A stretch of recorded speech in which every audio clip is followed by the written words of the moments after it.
இப்போது நீ உன்னுடைய ட்ரீம்ஸ் எல்லாம் சொன்னில்ல, அந்த ட்ரீம்ஸ் எல்லாம் அச்சீவ் பண்ணுறதுக்கு உனக்கு இருக்கக்கூடிய மிகப்பெரிய பிளாக்ஸ் என்னன்னு பார்த்தீங்கன்னா உன்னுடைய டிஸ்ட்ராக்ஷன்ஸ். இந்த ஏஜில் உனக்கு இருக்கிற டிஸ்ட்ராக்ஷன்ஸ். கடவுள் நம்மளை படைச்சிருக்கிறது எப்படின்னா, நம்ம எப்போ ரொம்ப பவர்ஃபுல்லாக இருப்போமோ அப்போ தான் அதிகமாக டிஸ்ட்ராக்ட் ஆகிற மாதிரி தான் God has created as.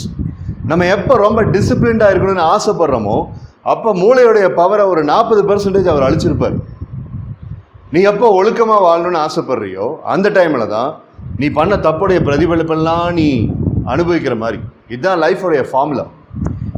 But எந்த ஒரு பையன் எந்த ஒரு பொண்ணு அந்த யங் ஸ்டேஜில் அந்த மைட்டி பவர் இருக்கும்போது அந்த டிஸ்ட்ராக்ஷன்ஸை கண்ட்ரோல் பண்ணி அதே கைனட்டிக் எனர்ஜியை டுவர்ட்ஸ் அ ட்ரீம் கொண்டு போகிறானோ, இல்லை அது ஒரு பொண்ணு கொண்டு போனோம் அப்படின்னா that person is becoming the leader.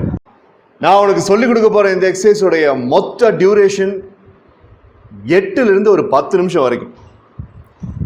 And இந்த டியூரேஷன் இந்த 8 10 நிமிஷத்துக்குள்ள உனக்கு கிடைக்கிற இந்த காஸ்மிக் எனர்ஜி அப்படிங்கிறது உன்னுடைய உடம்பை ஃபஸ்ட்டு ரெடி பண்ணும், அதுக்கப்புறம் உன்னுடைய மைண்டை ரெடி பண்ணும். நீ தூங்குற மாதிரியும் இருக்கும், ஆனால் நீ முழிச்சிருக்குங்கிறது தெரிஞ்ச மாதிரியும் இருக்கும், பயங்கர ரிலாக்ஸ்டாக இருக்கிற மாதிரியும் இருக்கும். அந்த நிலைக்கு பேர் தான் தியான நிலை. நீ எங்கே இருக்கனே தெரியாது, ஆனால் மைண்டு வந்துக்கிட்டு உன்னுடைய பாடி உறக்கத்தில் இருந்தாலும் அதோடைய பவரை ரிசீவ் ஆகிட்டே இருக்கும். அதுக்கு பேர் தான் தூக்கம். ஸோ இங்கிலீஷில் சொல்லணுன்னா, known sleep is meditation, unknown meditation is sleep. 20 times டீப்பாக நீ ப்ரீத்திங் பண்ணணும். உன் வலது கையை ஸ்டொமக்கோடைய மிடில் இப்படி வை, உன் இடது கையை உன்னுடைய வலது காதை க்ளோஸ் பண்ணுற மாதிரி கொண்டு போ. ரொம்ப முக்கியமான ஒரு விஷயம், தன்னம்பிக்கையை அதிகரிக்கிற ஒரு மசாஜிங் இது. Just making 5 rotations or up and down 5 rotations and behind. இந்த மைக்ரைன், தலைவலி, அப்புறம் இந்த வெயில் அடித்தா உடனே தலைவலி வர்றது, இப்படி கையை வச்சு ஃபுல்லாக, பிகாஸ் இங்கே ஐப்ரோஸில் இருக்கக்கூடிய சின்ன சின்ன enzyme particles R directly connected to the brain neurosis system. அந்த கம்பெனிலேயே கேஸாக வச்சு எங்களெல்லாம் மோல்ட் பண்ணி இந்த அளவுக்கு என்னோட லைஃபை செட் பண்ணிட்டு இப்போ எஜுகேஷன் ரிலேட்டடா எந்த ஸ்கூல்ல எந்த நீட் இருக்கு அங்க போய் நம்ம என்ன ஹெல்ப் பண்ணலாம்ங்கற அளவுக்கு என்ன கொண்டு வந்திருக்கிறதுக்கு one of the biggest reason என்னோட குரு மணிகண்டன் சார். காலேஜ்ல அப்படியே காலேஜ் ஸ்கூல்ஸ் எல்லாம் முடிச்சோம், காலேஜ் ஜாயின் பண்ணோம். ஆனா எங்க ஒவ்வொருத்தரையும் கரெக்டா மோல்ட் பண்ணி இன்னைக்கு ஒவ்வொருத்தரும் அவ்வளவு பெரிய பொசிஷன்ல இருக்கிறதுக்கு காரணம் சார். இவர்கிட்ட அப்பாயின்மெண்ட் வாங்கி உங்களுக்கு இனி வர 3 months ரொம்ப இம்பார்ட்டன்ட். அதுக்கு கண்டிப்பா இந்த சாரோட கைடன்ஸ் உங்களுக்கு தேவை. இப்போ எத்தனையோ 10th ஸ்டூடெண்ட்ஸ் இந்த ஸ்கூலில் போயிருக்காங்க. இந்த கவர்மெண்ட் ஸ்கூலில் பல லட்சமான 10th ஸ்டூடெண்ட்ஸ் ஒவ்வொரு வருஷமும் பப்ளிக் எழுதுகிறாங்க. பல வருஷமான +1 +2 ஸ்டூடெண்ட்ஸ் கிராஜுவேட் ஆகிறாங்க.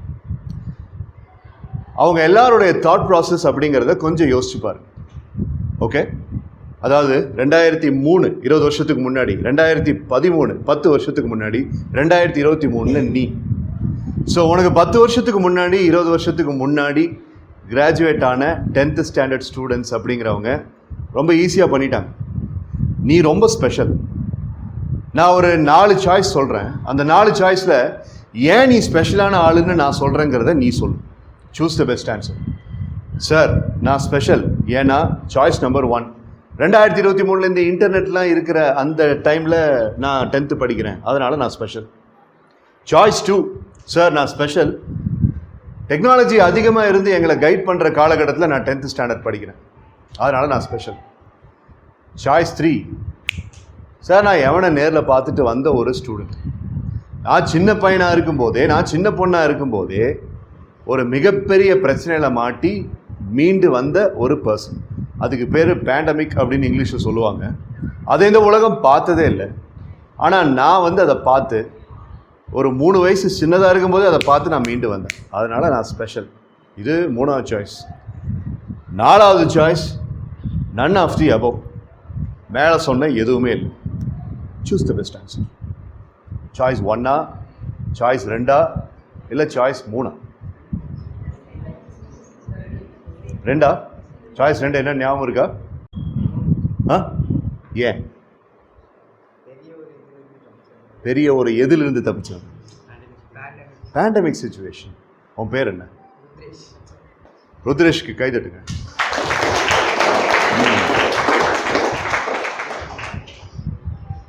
கை தட்டுங்கன்னு சொன்னோன்னே தலையெல்லாம் கோதி விட்டாங்க, கவனிச்சிங்களா? பேண்டமிக் சுச்சுவேஷன் உங்களுக்கு நல்லா ஞாபகம் இருக்குல்ல? லாக்டவுன் 1 லாக்டவுன் 2ல நம்ம காலையில் எந்திரிச்சோன்னா நம்ம இன்னைக்கு உயிரோட இருப்போமா இல்லையாங்கிறது நம்மளுக்கு தெரியாது. எந்திரிச்சோமா இல்லையா? மிடில் ஏஜில் இருக்கிற ஒரு ஆள் வந்து எல்லாத்தையும் லைஃப்பில் பார்த்துட்டு அதை ஃபேஸ் பண்ணுறது ஒன்றும் பெரிய பிரச்சனை இல்லை. காலேஜ் படிக்கிற பையன், காலேஜ் படிக்கிற பொண்ணு ஓரளவுக்கு லைஃபுக்குள்ளே என்ட்ரு ஆகிட்டு அவங்க அதை ஃபேஸ் பண்ணுறது பிரச்சனை இல்லை. ஆனால் அப்போ நீ 6ஆம் கிளாஸோ 7ஆம் கிளாஸோ படிச்சுட்டு இருந்த நீ வாழ்க்கையவே இன்னும் ஆரம்பிக்காத போது அப்படி ஒரு பிரச்சனையை ஃபேஸ் பண்ணி நீ இப்போ 10th வரைக்கும் வந்திருக்கேன்னா நீ ஒரிஜினலாகவே ஒரு போர் வீரன், ஒரு போர் வீராங்கனை. இதை மற்றவங்க உனக்கு சொல்லியிருப்பாங்களா இல்லையான்னு எனக்கு தெரியாது. ஆனால் நான் எந்த காலேஜுக்கு எந்த ஸ்கூலுக்கு போனாலும் அங்கே இருக்கக்கூடிய ஆட்களுக்கு இந்த பாயிண்ட்டை நான் சொல்லாமல் இருக்க மாட்டேன். இதை நீ ஒத்துக்கிறியா இல்லையா? ரைட்? நீ அந்த பிரச்சனையை தாண்டி தானே வந்த. உனக்கும் கோவிட் அட்டாக் ஆகிற மாதிரி சிம்டம்ஸ் எல்லாம் இருந்ததில்ல? உன் வீட்லேயும் புத்தர் சொன்னார், யாராவது ஒரு வீட்டில் இறந்தவங்க இல்லாத வீட்டிலேருந்து ஒரு கைப்பிடி உப்பு வாங்கிட்டு வான்னு சொன்ன மாதிரி கோவிட்டால் பாதிக்கப்படாத ஏதாவது ஒரு ஃபேமிலியிலேருந்து நீ ஒரு உப்பு வாங்கிட்டு வான்னு இன்றைக்கி புத்தர் சொல்லுவார். அது சாத்தியமே இல்லை. நம்ம எல்லார் ஃபேமிலியிலையும் அந்த மாதிரி யாரோ ஒருத்தர் அது மூலியமாக போய் சேர்ந்துட்டாங்க. என் ஃபேமிலியில், உன் ஃபேமிலியில், எல்லாருடைய ஃபேமிலி. பட் அதெல்லாம் மீண்டு நீ வந்திருக்கீங்க. That is called as survival instinct in psychology, நிலைத்திருக்கும் தன்மை. ஸோ முதல்ல நீ அதை நினச்சி பெருமைப்படு. நீ ஒரு நல்ல காலகட்டத்தில் ஏற்கனவே சில பல யுத்தங்களை ஃபேஸ் பண்ணி நீ மேலே வந்துட்டேங்கிற சந்தோஷப்படு. அதுக்கப்புறம் நீ அடுத்த கட்ட நடவடிக்கை என்ன பண்ணணும்னு சொல்லி கேட்டீங்கன்னா உன் மைண்டை மாற்றணும். நான் கவர்மெண்ட் ஸ்கூலில் தான் படிக்கிறேன், என்னால் இந்த ரேஞ்சுக்கு மேலே யோசிக்க முடியாது, எங்கள் வீட்டில் இந்த மாதிரி எல்லாம் படிக்க வைக்க மாட்டாங்க, எங்கள் வீட்டில் பொருளாதாரம் ரொம்ப கம்மி, அதெல்லாம் விட்டுரு. உனக்கு எந்த விதமான ஒரு பேரிகேடும் இல்லைன்னா, உனக்கு எந்த விதமான ஒரு தடுப்புமே இல்லைன்னா நீ அடுத்த 10 வருஷத்தில் வாழ்க்கையில் என்ன சாதிக்கணும்னு ஆசைப்படுவ? அந்த மாதிரி ஒரு லிமிட்டேஷன் ஃபேமிலியில் உனக்கு, உன் ஹெல்த்தில், உன் மைண்டில், உன் சைக்காலஜியில் இல்லைன்னா 2033 நீ என்ன செய்யணும்னு ஆசைப்படுவ? சொல், தைரியமாக சொல்லு. நீ சொல்கிற எந்த விஷயத்துக்கும் இங்கே யாரும் சிரிக்க மாட்டாங்க. அது எவ்வளோ பெரிய கற்பனையாக இருந்தாலும் சரி, அது எவ்வளோ பெரிய எண்ணமாக இருந்தாலும் சரி, அது உன்னதமான எண்ணம். Because that's in your mind. நாளைக்கு நாங்கள் இங்கே லிசன் பண்ணிட்டு இருக்கிற டீச்சர்ஸ், இவங்க காயத்ரி, நாங்கள் எல்லாருமே நீங்கள் ஃப்யூச்சரில் வைக்கக்கூடிய சட்டத்திட்டங்களுக்கு உட்பட்டு தான் வாழ்ந்தாகணும். Because you are going to be the future of India. அதனால் உன்னுடைய கனவு என்ன? What are you going to do? அதிகமாக நான் கேட்கவே இல்லை. 10 வருஷம் கழித்து நீ என்ன செய்யணும்னு ஆசைப்படுற? இந்த சொசைட்டிக்கு என்ன கொடுக்கணும்னு ஆசைப்படுறேன்? சார், சொசைட்டி எனக்கு எதுவுமே செய்யலை, நான் ஒரு சாதாரண கவர்மெண்ட் ஸ்கூலில் தான் படிச்சுட்ருக்கேன், அப்படிப்பட்ட சொசைட்டிக்கு நான் என்னத்துக்கு சார் செய்யணும்? இந்த சினிமா டயலாகெல்லாம் நீ யோசிக்காது. பட் ஒரு யங்ஸ்டரா, ஒரு இளைஞனா, ஒரு பையனா, ஒரு யூத் ஸ்டேஜில் இருக்கிற ஒரு பொண்ணா என்ன பண்ணணும்னு ஆசைப்படுறேன்? உன் கனவுகளை இங்கே தாராளமாக சொல்லு. எனிபடி? இது சொல்கிறதுக்கு உனக்கு கூச்சமாக இருந்துச்சுன்னா உன் மனசுக்குள்ள இட்ஸ் பாசிபிள் அப்படின்னு ஒரு வார்த்தையை சொல்லிக்கும். என்னது? என்ன பாசிபிள்? நான் இப்பொழுது இவரிடம் பேசுவது என்பது சாத்தியமான விஷயம். So it's possible, I am going to speak to him அப்படின்ட்டு உனக்குள்ள இட்ஸ் பாசிபிள்னு சொல்லிட்டீங்கன்னா உன் பயம், உன்னை எப்படி பிடிச்சிட்டு இருக்கிற பயம் இட்ஸ் பாசிபிள் அப்படின்னு சொன்னோன்னே உன்னை விட்டு போயிடும். ஸோ சார், ஆன்சர் இருந்தது, ஆனால் இத்தனை பேருக்கு முன்னாடி சொல்கிறது கொஞ்சம் பயமாக இருந்துச்சு அப்படிங்கிற ஆட்கள் இங்கே யாராவது இருந்தீங்கன்னா, ஆனால் உங்களை பார்த்தா அப்படி இருக்கிற மாதிரி எனக்கு தெரியல. இல்லை சார், எனக்கு அப்படிலாம் இல்லை அப்படின்னு நினைக்கிற ஆட்கள் சொல்லுங்கள். 10 years சொல்லுப்பா. Mechanical engineering, good, very good, very good. Give hand please. Right, சொல்லுப்பா. உட்கார். ரயில்வேஸில் கவர்மெண்ட் ஜாபில் இருக்கணும்னு ஆசை. Very good, nice. கேர்ள்ஸில் சொல்லுமா. அங்கே என்ன பார்க்குற? இங்கே சொல்லு. மேடம் தான் உனக்கு பர்மிஷன் கொடுத்துட்டாங்களே, சொல்லு. என்னம்மா? Agriculture, good, very good. படிச்சுன்னா அக்ரிகல்ச்சரில் இருக்கணும். சரி, இப்போ இது எல்லாமே எண்ணங்களா, கற்பனைகளா, இல்லை கனவுகளா? கரெக்ட். அங்கே தான் நம்ம ஒரு முக்கியமான விஷயத்தை கவனிக்கணும். உன்னுடைய கனவு அப்படிங்கிறது இந்த லெவல் ஆஃப் த மைண்டில் இருந்தால் அது நிஜமாகும். ஓகே, இப்போ நாக்ஸியோடைய கனவு அப்படிங்கிறது இந்த ஆல்ஃபா லெவல் அப்படின்ட்டு அவருடைய மைண்டில் இருந்தால் தான் he can become a mechanical engineer. நீ ஒத்துக்காத புரியுது புரியல, ஆனால் இதுதான் உண்மை. நாக்ஸிக்கு வந்து ஆக்சுவலி ஸ்பீக்கிங் ஆல்ஃபா லெவல் அப்படிங்கிற அந்த மைண்டில் எந்த கனவு இருக்கணும். இந்த ஆல்ஃபா லெவல் மைண்ட் அப்படிங்கிறத பாருங்க, உன் பிரெயின் சர்க்கிள்ஸ் 8 அல்லது 13 சைக்கிள் பெர் செகண்ட் அப்படிங்கிறதுல மைண்ட் ரிலாக்ஸ்டாக இருக்கு. 8 அல்லது 13 சைக்கிள்ஸ் பெர் செகண்டில் மைண்ட் ரிலாக்ஸ்டாக இருக்கு. இந்த 8 to 13 சைக்கிள் பெர் செகண்டுங்கிறது பிரெயின் நியூரான்ஸோடைய ஒரு கணக்கு. அதை பற்றி நம்ம பேசணும்னா மைண்ட் சயின்ஸை பற்றி பேசணும். ஆனால் இதை மட்டும் ஞாபகம் வச்சுக்கோ, 8 to 13, மினிமம் 8 இருக்கலாம், மேக்ஸிமம் 13 இருக்கலாம். இதில் நாக்ஸிக்கு பீஸ் மன அமைதி இருக்கும், கான்சன்ட்ரேஷன் கவனத்திறமை அதிகமாக இருக்கும், மெமரி ஞாபக சக்தி ஜாஸ்தியாக இருக்கும், லேட்ரல் திங்கிங் எபிலிட்டி ஒரே நேரத்தில் 2-3 விஷயத்தை யோசிக்கிற தன்மையும் அதிகமாக இருக்கும். நல்லா கவனிச்சின்னா ஒரு விஷயம் நீ செய்கிறப்போ இது உனக்கு வேணும். எந்த விஷயம்? எக்ஸாம் எழுதும்போது. ஆனால் எக்ஸாம் எழுதும்போது இந்த லெவல் ஆஃப் மைண்டில் நீ எழுதுறியா? பீஸ் இருக்கா எக்ஸாம் எழுதும்போது? இல்லை. மெமரி இருக்கா எக்ஸாம் எழுதும்போது? இல்லை. லேட்ரல் திங்கிங் எபிலிட்டி, ஒரு கொஷினை பற்றி யோசிக்கும் போது இன்னொரு கொஷினை பற்றி தெரிஞ்சுட்டா இதை நம்ம எஸ்ஏ மார்க்கில் எழுதலாம் அப்படிங்கிற லேட்ரல் திங்கிங் எபிலிட்டி இருக்கா? இல்லை. கான்சன்ட்ரேஷன் இருக்கா? இல்லை. அப்போ எப்படி நீ எக்ஸாம் எழுதுற? இது எதுவுமே இல்லாமல். அப்போ அது எந்த லெவல் மைண்டு? நீ எக்ஸாம் எழுதுகிற மைண்டு வந்து, நீ கனவை யோசிக்கிற அந்த மைண்டு வந்து ஆல்ஃபா லெவல் மைண்ட் அப்படிங்கிற மாதிரி இருந்துச்சுன்னா நீ இப்போ இருக்கிற விதமே வேற. நீ ரொம்ப டிசிப்ளின்டாக இருப்ப, கவனச்சிதறல்களில் எதுலேயுமே இருக்க மாட்டேன், படிப்பில் மட்டும்தான் கவனமாக இருப்ப, ட்ரீமில் மட்டும்தான் கவனமாக இருப்ப. ஒருவேளை இந்த ஆல்ஃபா லெவல் மைண்ட் அப்படிங்கிறது உன்னுடைய பிரெயினில் இருந்தால், உன்னுடைய எண் அலைகள் பாரு எவ்வளோ சீராக இருக்கு. ரொம்ப ஃபாஸ்டாகவும் இல்லாமல் ரொம்ப மெதுவாகவும் இல்லாமல், it is on the uniform basis. 8 to 13 cycle per second, CPS. அப்போ இந்த லெவல் இல்லைன்னா நான் எந்த லெவலில் இருக்குன்னு சொல்கிறீங்க? I will show you. Beta level வேகமாக இருக்கு பாரு, memory race. Cycle per second எவ்வளோ? மினிமம் எவ்வளோ? மேக்ஸிமம் எவ்வளோ? Minimum 14, maximum 40. பதட்டம், ஆங்ஸைட்டி. ஆல்ஃபாவில் எவ்வளோ சைக்கிள் பெர் செகண்ட் பார்த்த? மினிமம் எவ்வளோ இருந்துச்சு? மேக்ஸிமம் எவ்வளோ இருந்துச்சு? ஸோ பீட்டா லெவலில் இருக்கக்கூடிய, நான் ஆல்ஃபா லெவலில் ஒரு லிஸ்ட்டே போட்டேன், பீஸ், மெமரி அப்படின்ட்டுலாம். இங்கேயும் ஒரு லிஸ்ட் இருக்குது. பீட்டா லெவலில் ஒரு பையனோ ஒரு பொண்ணோ இருந்தால் அவங்ககிட்ட இருக்கக்கூடிய குணநலன்கள் என்னன்னு கேட்டீங்கன்னா, ஆங்கர், கோபம், சாரோ, கவலை, மன அழுத்தம், ஆங்ஸைட்டி, படபடப்பு. இன்னைக்கு இருக்கிற யங்ஸ்டர்ஸ் அவங்க வாழ்கிற 17 மணி நேரங்களில், முழிச்சிருக்கிற 14 மணி நேரங்களில் 12 மணி நேரமோ 10 மணி நேரமோ இந்த லெவல் ஆஃப் மைண்டில் மட்டும்தான் இருக்காங்க. நீ நல்லா படி, எக்ஸாமில் கான்சன்ட்ரேட் பண்ணு, கொஞ்சமாவது வாழ்க்கையில் பொறுப்பாரு அப்படின்னு நீ நிறையா திட்டுகளை இந்த சமுதாயத்தில் சுற்றி இருக்கவங்க கிட்ட இருந்து வாங்குற. அதுக்கு எல்லா காரணம் நீ இந்த லெவலில் இருக்கு. அதனால தான் you are being scolded by many people because of this. உன்னை எல்லாரும் தப்பு கணக்கு போட்டு நீ ரொம்ப வீக்குன்னு நினைக்கிறதுக்கு காரணம் உன்னே அறியாமல் நீ இதுலேயே தான் தங்கி இருக்க. சரி சார், வேற ஏதாவது லெவல்ஸ் இருக்கான்னு கேட்டிங்கன்னா 3வது லெவல் ஒன்று இருக்குது. நம்ம இதுக்கு திரும்ப வருவோம். 3வது லெவல் என்னன்னு கேட்டிங்கன்னா தீட்டா லெவல். ஐயோ சார் இது சூப்பராக இருக்கு, மைண்ட் லெவல் ரொம்ப காமாக இருக்கு. 7 to 4, 7லிருந்து 4 தான், மினிமம் 4, மேக்ஸிமம் 7. இதில் நீ வேலையெல்லாம் செய்ய முடியாது, நீ நல்லா தூங்கிட்டு இருக்கிற லெவலு. அதனால தான் நான் கிளாஸில் தீட்டா லெவலில் இருக்கேன். அதுவும் மத்தியான கிளாஸில் நான் எப்போவுமே தீட்டா லெவலில் இருப்பேன். நீங்கள் தான் என்ன புரிஞ்சிக்க மாட்டேங்கிறீங்க. நீங்கள் தானே சொல்கிறீங்க தீட்டா லெவல் நல்லதுன்னு சொல்லிட்டு. ஏன்னா அப்புறம் கிளாஸ் ரூமில் ஏன் தீட்டா லெவலில் இருக்க விட மாட்டேங்கிறீங்க? தூக்கம் வந்துக்கிட்டே இருக்குது. தீட்டா லெவலுங்கிறது ஆழ்ந்த தூக்கத்தின் நிலை. இது நம்மளுடைய எய்ம் இல்லை. ஆனால் தீட்டா லெவலில் நல்ல விஷயங்கள் இருக்குது. டிசிப்ளின், ஒழுக்கம், பிளான்ட் ஆக்ஷன், அதாவது எதுவுமே திட்டமிட்டு செய்கிறது, ஸ்பிரிச்சுவாலிட்டி, ஆன்மீக உணர்வு, கேரக்டர் எரெக்ஷன். நம்ம கேரக்டர் அப்படிங்கிறத நல்லா வச்சுக்கணும் அப்படின்ட்டு அதுக்கு வயசு இருக்குது. அது அப்போ நீங்கள் திருந்திக்கலாம்.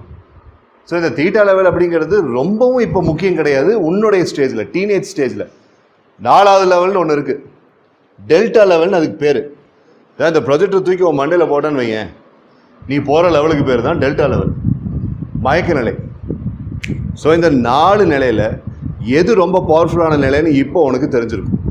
சொல்லு, எது? Alpha level, correct. பீட்டா லெவலில் இருக்கிற ஒன்று ஆல்ஃபா லெவல்லையே எப்பவும் இருக்கிற மாதிரி மாற்றணும். அப்படி மாற்றிட்டா நீ ஒழுங்காக படிப்ப. அப்படி மாற்றிட்டா உன் கனவுகளை வந்துக்கிட்டு ஜெயிக்கணும்னு நினச்சி நீ முன்னேறுவேன். அப்படி மாற்றிட்டா ரயில்வேல ஆஃபீஸர் ஆகணும், மெக்கானிக்கல் இன்ஜினியர் ஆகணும், அக்ரிகல்ச்சரிஸ்ட் ஆகணும் அப்படிங்கிற உன்னுடைய கனவுகள்லாம் ஆட்டோமேட்டிக்காக நிறைவேறும். சரி, அதுக்கு நான் என்ன செய்யணும்? அதுக்கு நான் சில எக்ஸசைசஸ் இப்போ சொல்லித்தர போகிறேன். நீ என்ன பண்ணு, இன்றைக்கி 1ஆம் தேதி, இன்னிலேருந்து ஒரு வாரத்தில் உன்னோட எக்ஸாம் ஆரம்பிக்க போதில்ல, 6 நாள் டைம் இருக்குல்ல, அந்த 6 நாள் காலையிலையும் சாயங்காலமும், அதாவது ஸ்கூலுக்கு வரக்கு முன்னாடியும் ஏர்லி மார்னிங்கில் சாயங்காலம் நான் சொல்கிற டைம், நான் இப்போ காமிக்கிற சில எக்ஸசைஸுகள் எல்லாம் நீ பண்ணு. ஒரு 20 டே சேலஞ்ச் நம்ம எடுத்துக்குவோம். 20 நாள் சேலஞ்ச், 2 வருஷம் சேலஞ்சு நான் சொல்லலை, 200 நாள் சேலஞ்சு நான் சொல்லலை. Let's take a 20 day challenge. நான் சொல்கிற எக்ஸசைஸை நீ பண்ணிவிட்டு உன்னுடைய லைஃப்பில் என்ன மாதிரி மாற்றங்கள் இருக்குன்ட்டு நீ முடிஞ்சதுன்னா எனக்கு கம்யூனிகேட் பண்ணு. சீரியஸாக உன் லைஃப் மாறும். ஆனால் இந்தியாவுக்கே இருக்கிற மிகப்பெரிய பிரச்சனை கன்சிஸ்டன்சி இல்லாமல் இருக்கிறது. இப்படி ஒரு எக்ஸசைஸை நான் சொல்லிக் கொடுப்பேன், நீயும் ஆர்வமாக கவனிப்பேன்.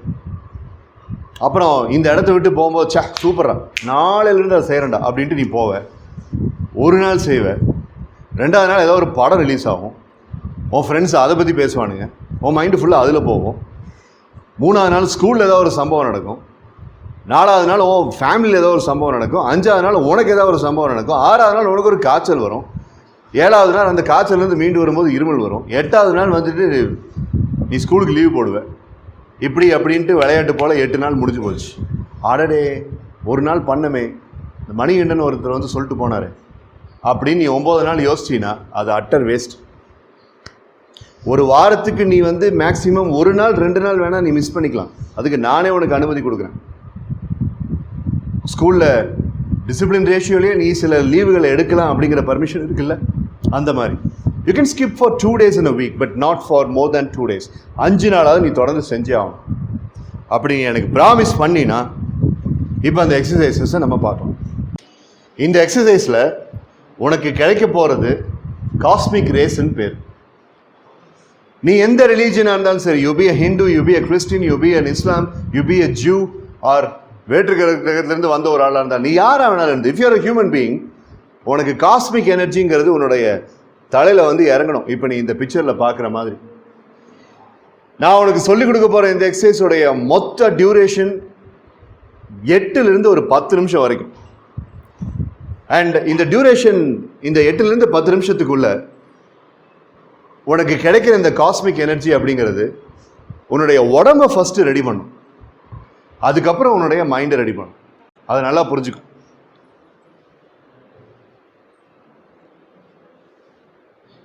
இப்போ இந்த காஸ்மிக் எனர்ஜி அப்படிங்கிறது உன்னுடைய மைண்டில் ஃப்ளோ ஆகும்போது உன்னுடைய ஆல்ஃபா லெவல், இப்போ நீ இங்கே பார்க்குற அந்த தீபம் மாதிரி இருக்கிறது வந்து வேற ஒன்றும் இல்லை, your alpha level of mind being activated.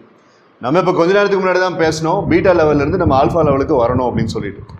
So இந்த ஆல்ஃபா லெவல் அப்படிங்கிற வரதுக்காகத்தான் இப்போ இந்த எக்ஸசைஸ். ஆனால் அந்த ஆல்ஃபா லெவல் எப்போ ஆக்டிவேட் ஆகும்? உனக்கு நான் காமிச்ச மாதிரி அந்த ப்ளூ கலர் காஸ்மிக் ரேஸ் அப்படிங்கிறது கிடைக்கும் போது தான். எப்படி சார் அந்த காஸ்மிக் ரேஸை கொண்டு வர்றது? Simple, by relaxing. By relaxing. நீ தெரியாமல் தியானம் பண்ணுறதுக்கு பேர் தூக்கம், நீ தெரிஞ்சு தூங்குறதுக்கு பேர் தியானம். நீ தூங்குற மாதிரியும் இருக்கும், ஆனால் நீ முழிச்சிருக்குறங்கிறது தெரிஞ்ச மாதிரியும் இருக்கும், பயங்கர ரிலாக்ஸ்டாக இருக்கிற மாதிரியும் இருக்கும். அந்த நிலைக்கு பேர் தான் தியான நிலை. நீ எங்கே இருக்கனே தெரியாது, ஆனால் மைண்டு வந்துக்கிட்டு உன்னுடைய பாடி வந்து உறக்கத்தில் இருந்தாலும் அதோடைய பவர் ரிசீவ் ஆகிட்டே இருக்கும். அதுக்கு பேர் தான் தூக்கம். ஸோ இங்கிலீஷில் சொல்லணும்னா, known sleep is meditation, unknown meditation is sleep. இந்த ஆல்ஃபா லெவல் உனக்கு ஆக்டிவேட் ஆகணும்னா நீ பண்ண வேண்டியது, you have to go for known sleep, அதாவது ஒரு தியான நிலை அப்படிங்கிறதுக்கு போகணும். தியானம் பண்ண சொல்றீங்களா? No no. மென்டல் ரிலாக்ஸேஷன் பண்ண சொல்றீங்களா? எஸ். அதுக்கு சில வழிமுறைகள் இருக்கு. அதில் ஃபர்ஸ்ட் வழிமுறை பிரீத்திங். இப்போ நான் காமிக்கிற பிக்சர் எல்லாமே உனக்கு புதுசு கிடையாது. நீ ஏற்கனவே பார்த்துருப்ப, படிச்சிருப்ப, உனக்கு சொல்லி கொடுத்துருப்பாங்க. ஆனால் அதில் சில விஷயங்களை மட்டும் நான் பிக் பண்ணியிருக்கேன்.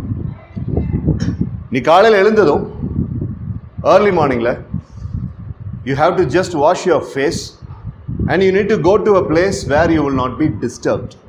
அது கண்டிப்பாக நீ படுகிற இடமா மட்டும் இருக்கக்கூடாது. அங்கே போய் நீ வந்து அந்த பிளேஸில் போய் நீ மல்லாக்கா படுத்துக்கோ, எனக்கு எந்த பிரச்சனையும் இல்லை. ஒரு இடத்துல சாஞ்சு நீ உட்காந்துக்கோ. ஏன் மல்லாக்க படுக்க சொல்கிறேன், ஏன் சாஞ்சு உட்கார சொல்கிறேன்? உன்னுடைய ஸ்பைனல் கார்டு ஸ்ட்ரைட்டாக இருக்கும். அந்த ஸ்பைனல் கார்டு ஸ்ட்ரைட்டாக இருக்கும்போது தான் காஸ்மிக் எனர்ஜிங்கிறது ரிசீவ் ஆகும். பழைய காலத்து குருகுலம் அப்படிங்கிற எஜுகேஷன் சிஸ்டத்தை நீ புரட்டி படித்து பார்த்தீங்கன்னா இந்த மாதிரி மரத்துக்கு கீழே கரெக்டான ஆசனமில் இப்படி ஸ்ட்ரைட்டாக உட்கார வச்சு தான் பாடங்கள் சொல்லிக் கொடுப்பாங்க. ஏன்னா வாத்தியார் தப்பு பண்ணால் கூட பையன் டக்குன்னு கண்டுபிடிப்பான். Because his spinal cord is straight, and when the spinal cord is straight, his brain is activated.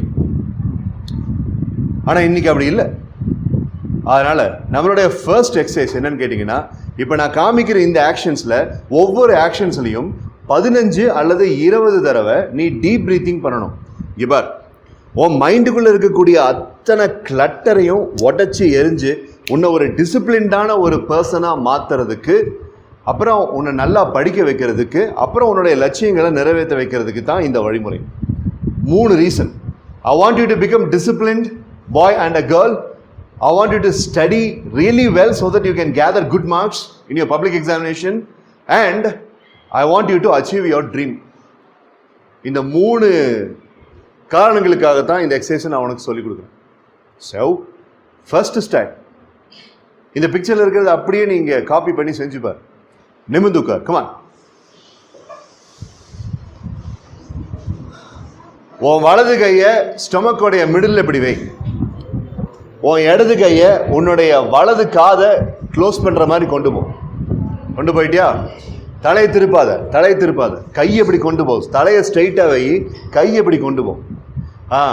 Right. இப்படி சைடில் இருந்து பார்க்குறவங்க மட்டும் கொஞ்சம் தலையை திருப்பிக்கலாம், அதுக்கு பெர்மிஷன் இருக்குது. பட் ஸ்ட்ரைட்டாக இருக்கிற பசங்க, அந்த பொண்ணுங்க, இந்த ரோலில் இருக்கிற பசங்க, உங்களுக்கு மட்டும் இப்படி ஸ்ட்ரைட்டாக அப்படி திரும்பி பார்த்துக்கோங்க, தப்பு இல்லை. 20 டைம்ஸ் டீப்பாக நீ ப்ரீத்திங் பண்ணணும். ஃபுல்லாக மூச்சு இழுக்கிற உன்னுடைய நாஸ்டில்ஸில். இப்போ நான் அதையும் நீ செஞ்சே பார்ப்ப வரேன். நான் ப்ரீத்ன்னு சொல்லும்போது ஃபுல்லாக மூச்சு இழு. ஹோல்டு அப்படின்னு நான் சொல்லும்போது ஒரு 2 செகண்ட் மூச்சு அப்படி அடக்கி பிடிச்சிக்கும். ரொம்ப ஹோல்டு பண்ணிடாது, கிளம்பிடுவேன் நீ. ஹோல்டு அப்படிங்கும்போது ஒரு 2 செகண்ட் 3 செகண்ட் அடக்கி பிடிச்சிக்கோ. ப்ரீத் அவுட் அப்படின்னு சொன்னானே மெதுவா ரிலாக்ஸ்டா நீ ப்ரீத் எக்ஸேல் பண்ணு. நாஸ்டில்ஸில் நீ ப்ரீத் எக்ஸேல் பண்ணினாலும் சரி, இல்லை அப்படி நீ உன்னுடைய ஓப்பன் மவுத்தில் ப்ரீத் எக்ஸேல் பண்ணினாலும் சரி. சரியா? Okay, right. ரெடி? 3, 2, என்னடா பண்ணுறேன் அப்படி வை. 3, 2, 1. Breathe in. Hold. Breathe out. Beautiful. One more time. Breathe in. Hold. Breathe out. Breathe out அப்படின்னோடனே பைக் டயரில் காற்று பிடிங்க விட்ட மாதிரி விடக்கூடாது. மெல்ல, மெதுவா as slow as possible. Okay, அதுதான் இந்த இடத்துல எக்ஸசைஸ். பிரீத் இன் கூட பெனிஃபிட் கொடுக்காது, ஹோல்டு கூட பெனிஃபிட் கொடுக்காது, பிரீத் அவுட் தான். அதனால் இன்னொரு தடவை நல்லா தெளிவாக ட்ரை பண்ணுங்க. கான்சன்ட்ரேஷன் இங்கே இருக்கட்டும். ஓகே, இப்போ நீங்கள் ஸ்கூலில் இல்லை, ஏதாவது ஒரு ஆக்டிவிட்டி சென்டரில் ஒரு மெடிடேஷன் ஹாலில் இருக்குங்கிற மாதிரி கற்பனை பண்ணி தெளிவாக பண்ணுங்க. Come on. 3, 2, 1, go. Breathe in. Beautiful. Hold. Slowly breathe out. That's nice. Very good. One last time. Breathe in.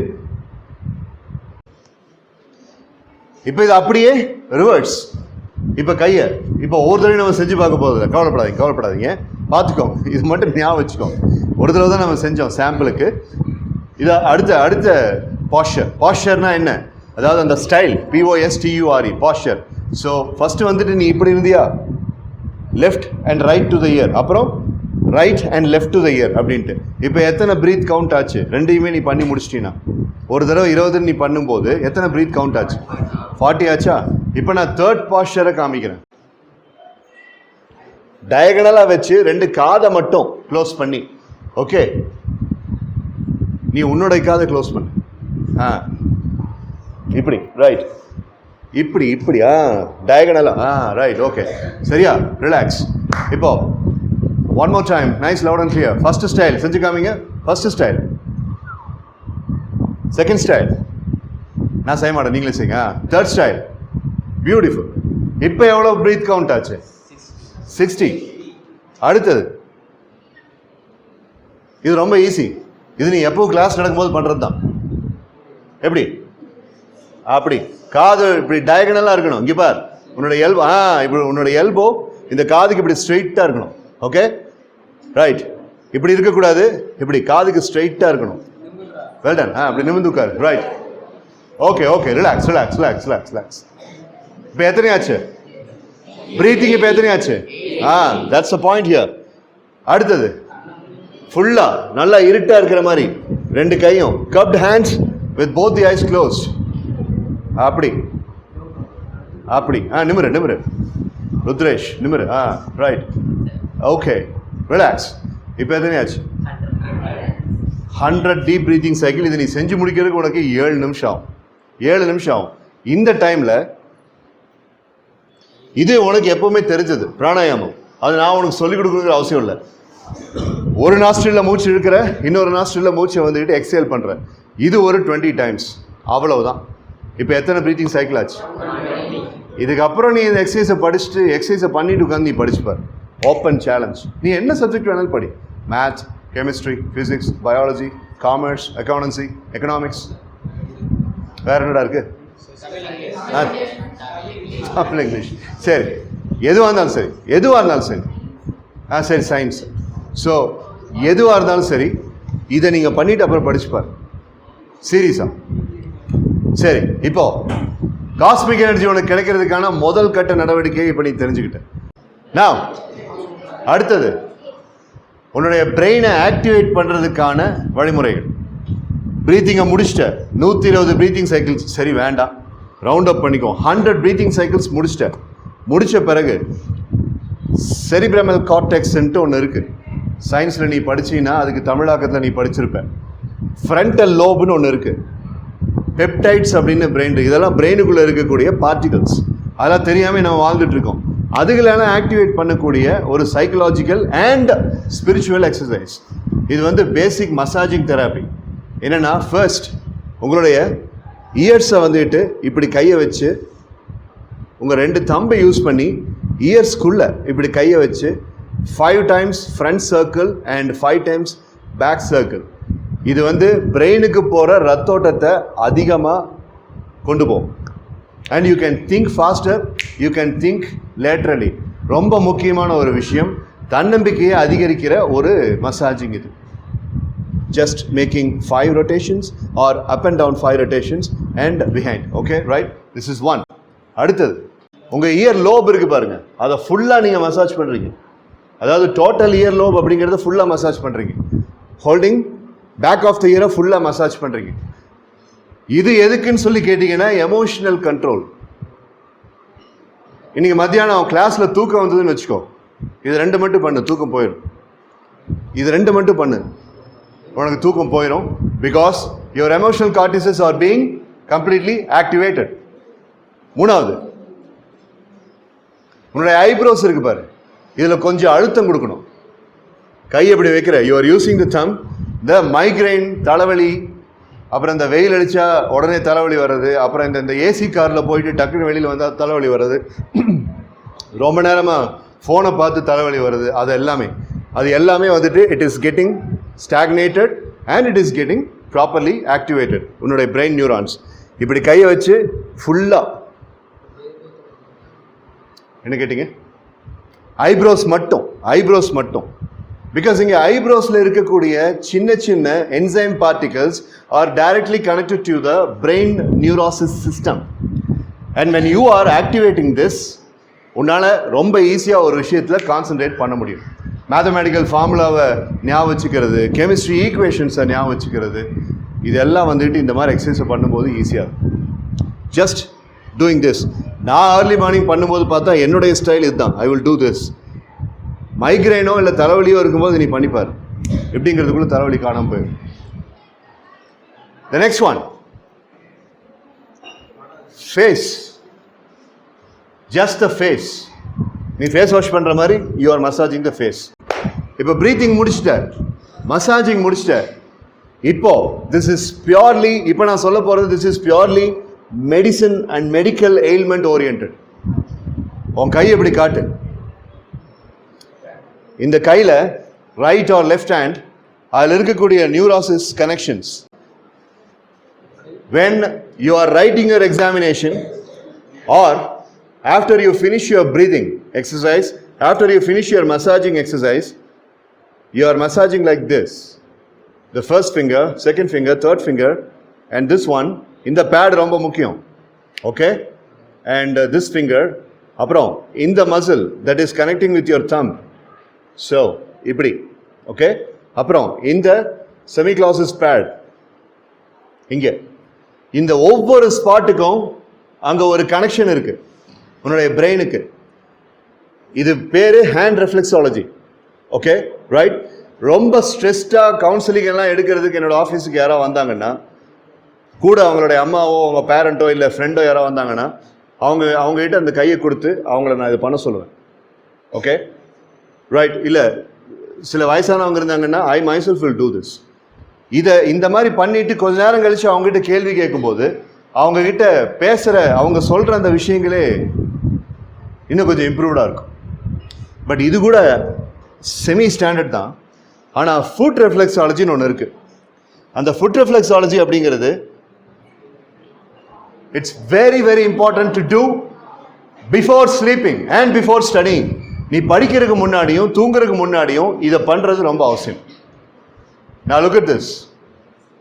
This particular section, ears, eyes, your liver, your colons, eyes, brain, எல்லாமே. Every spot of your food. இப்போ நீ உன்னுடைய dreams எல்லாம் சொன்னில்ல, அந்த dreams எல்லாம் achieve பண்ணுறதுக்கு உனக்கு இருக்கக்கூடிய மிகப்பெரிய பிளாக்ஸ் என்னன்னு பார்த்தீங்கன்னா உன்னுடைய டிஸ்ட்ராக்ஷன்ஸ். இந்த ஏஜில் உனக்கு இருக்கிற டிஸ்ட்ராக்ஷன்ஸ். கடவுள் நம்மளை படைச்சிருக்கிறது எப்படின்னா, நம்ம எப்போ ரொம்ப பவர்ஃபுல்லாக இருப்போமோ அப்போ தான் அதிகமாக டிஸ்ட்ராக்ட் ஆகிற மாதிரி தான் God has created us. நம்ம எப்போ ரொம்ப டிசிப்ளின்டாக இருக்கணும்னு ஆசைப்படுறோமோ அப்போ மூளையுடைய பவரை ஒரு 40% அவர் அழிச்சிருப்பார். நீ எப்போ ஒழுக்கமாக வாழணும்னு ஆசைப்படுறியோ அந்த டைமில் தான் நீ பண்ண தப்புடைய பிரதிபலிப்பெல்லாம் நீ அனுபவிக்கிற மாதிரி. இதுதான் லைஃபோடைய ஃபார்முலா. பட் எந்த ஒரு பையன் எந்த ஒரு பொண்ணு அந்த யங் ஸ்டேஜில் அந்த மைட்டி பவர் இருக்கும்போது அந்த டிஸ்ட்ராக்ஷன்ஸை கண்ட்ரோல் பண்ணி அதே கைனட்டிக் எனர்ஜியை டுவர்ட்ஸ் அ ட்ரீம் கொண்டு போகிறானோ, இல்லை அது ஒரு பொண்ணு கொண்டு போனா அப்படின்னா that person is becoming the leader. உங்கள் டீச்சர்ஸ் எல்லாருமே அந்த மாதிரி வேலைகளை செஞ்சு வந்ததுனால தான் இந்த ஸ்கூலில் கோல்டு மெடல்ஸ் வாங்கின டீச்சர்ஸ் எல்லாம் இருக்காங்க. So basically speaking I want you to try this. அதுக்கு டிஸ்ட்ராக்ஷன் அப்படிங்கிறதுக்கு இப்போ நீங்கள் பார்த்த ப்ரீத்திங், மசாஜிங் அது எல்லாத்துக்கும் கூட இது இருக்குது பார்த்தீங்களா? இது ஏன் தெரியுமா ரொம்ப ஸ்பெஷல்? நீ தூங்குறதுக்கு முன்னாடி இதை பண்ணிட்டு படுக்கும்போது அதிகமாக மைண்டை டிஸ்ட்ராக்ட் பண்ணுற சப்கான்ஷியஸ் எனர்ஜி ஃப்ளோ ஆகிற டைம் நீ டீப் ஸ்லீப்பிங்கில் இருக்கிற டைம். அதே டீப் ஸ்லீப்பிங்கில் தான் உனக்கு கெட்ட கனவுகளும் வரும், நல்ல கனவுகளும் வரும். அதுவும் நீ ஒரு யங்ஸ்டராக குறிப்பாக உன்ன மாதிரி டீனேஜ் சைக்கிளில் இருக்கும்போது பிட்வீன் 1:45 AM till 3:30 AM இந்த 2 மணி நேரம் ஸ்பேனில் you will have a lot of negative dreams. But இந்த ரெஃப்ளெக்ஸாலஜி இப்போ நான் சொல்லிக் கொடுக்க போகிறத நீ பண்ணிட்டு தூங்குனேன்னா you will have a very very constructive sleep.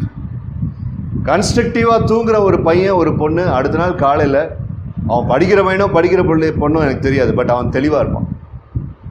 அதே மாதிரி படிக்கிறதுக்கு முன்னாடி அது எப்போ இருந்தாலும் சரி, மத்தியானம் 2 மணிக்காக இருந்தாலும் சரி, ஏர்லி மார்னிங் 4 மணியாக இருந்தாலும் சரி, இல்லை சாயங்காலம் 6 மணியாக இருந்தாலும் சரி, நீ படிக்க போகிறதுக்கு முன்னாடி அந்த ப்ரீத்திங் எக்ஸசைஸும் இந்த ரெஃப்ளெக்ஸாலஜியும் பண்ணிட்டு படி. ஸோ 30 நிமிஷம் படிச்சுட்டு 2 மணி நேரம் பிரேக் எடுக்கிறீங்கள, அது அப்படியே ரிவர்ஸ் ஆகும். 1.5 மணி நேரம் படிப்பேன், 30 நிமிஷம் பிரேக் எடுக்கும். ஸோ இப்படி கால் மேலே போட்டு you have to massage. Imagine this is my foot and I will have to massage like this. Either I will have to massage with my thumb or I will have to use this section and I need to give the pressure. Okay? இந்த மாதிரி நான் pressure கொடுக்கணும் ஃபுல்லாக top of the foot till the bottom of the foot. இது உங்கள் எல்லாருக்கும் உங்கள் yoga teacher நீ சின்ன வயசில் இருக்கும்போது இல்லை வேறு ஏதாவது ஸ்கூலில் இருக்கும்போது இல்லை இந்த ஸ்கூல்லேயே கூட உனக்கு சொல்லி கொடுத்தது தான். நான் ஒன்றும் புதுசாக இங்கே எதுவும் சொல்லலை. ஆனால் சீக்வன்ஸ் அண்ட் டைமிங் நான் சொல்கிறது புதுசு. அதுதான். So hand reflexology and foot reflexology. Benefits பாருங்க. Total body control and sharpened what? Sharpened what? Mind. So இது வரைக்கும் நான் சொன்னது உங்களுக்கு புரிஞ்சுதா? Breathing number 1, massaging number 2, reflexology number 3. Okay, right? Now come on, breathing cycle. 3, 2, 1, go. The first method. Second method. Hand, and then the final reflexology, foot massage. இதை மொத்தமாக பண்ணுறதுக்கு ஒரு 15 நிமிஷம். இந்த 15 நிமிஷத்தில் டெய்லி அட்லீஸ்ட் ஒரு தடவை, என்னுடைய சஜஷன், நீ 2 தடவை பண்ணணும் ஒரு நாளைக்கு, both in the morning and before sleeping. But if you are doing this at least once in a day, 30-day challenge, நம்மளுடைய 30-day challenge, and that 30-day challenge எப்போ இருந்து ஸ்டார்ட் ஆகுது? இன்னைக்கு சாயங்காலம். இதுக்கு இடையில ரொம்ப ஃபார்ச்சுனேட்டான ஒரு விஷயம், 7ஆம் தேதி நீ எழுத ஆரம்பிக்கிற எக்ஸாம் இருக்கு. அந்த எக்ஸாமில் உன்னோட ரிசல்ட் கண்டிப்பாக அதிகமாக இருக்கும். That's my open challenge. Okay, right? இப்போ நான் அடுத்த சப்ஜெக்ட்டுக்கு போட்டா இது ஞாபகம் இருக்கா? Are you promising me that you are taking the challenge? Well done.